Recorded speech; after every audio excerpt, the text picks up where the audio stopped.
नमस्कार, मी जगदीश देशमुख। आज महाराष्ट्रामध्ये आपल्या सगळ्यांचं स्वागत। सुरुवातीलाच बातमी उदय सामंत यांच्या एका मोठ्या वक्तव्याची। अंबादास दानवे हे उद्धव ठाकरे यांची साथ सोडणार असं उदय सामंत यांनी वक्तव्य केलंय। उदय सामंतांच्या या वक्तव्यानं एकच खळबळ ही उडाली आहे। दानवेंची आमच्याकडे येण्याची प्रोसेस सुरू झालेली आहे, थोड्याच दिवसात दानवे आमच्यासोबत असतील असंही सामंत यांनी म्हटलंय।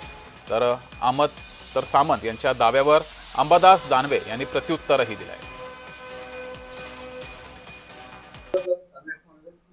शिंदेची टोळी ही गद्दारांची टोळी आहे ती भाजप चालवते। काय म्हणले? शिंदेची टोळी ही गद्दारांची टोळी आहे ती भाजप चालवते, दानवे साहेब म्हणाले। म्हणजे खरं तर आमच्याकडे याची प्रोसेस सुरू झाली त्यांची आता। म्हणजे आपल्या नेत्याला मी अतिशय विश्वासू आहे हे दाखवण्याचे प्रयत्न आहेत। थोडे दिवसात आमच्या सोबत असतील। चर्चेला आपण काही करू शकत नाही।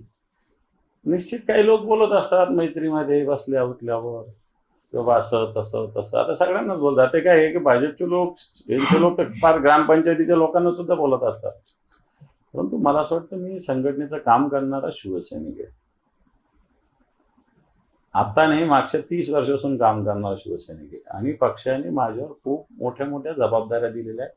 आताही माझ्यावर मोठी जबाबदारी आहे आणि मला वाटतं ही जबाबदारी समर्थपणे पेलण्याची ताकद माझ्यात यावी हीच शिवसेना पण आम्ही प्रार्थना करत असतो। बाकी मी या संकटाला या जे काही काम असेल त्याला घाबरणारा आम्ही शिवसैनिक नाही।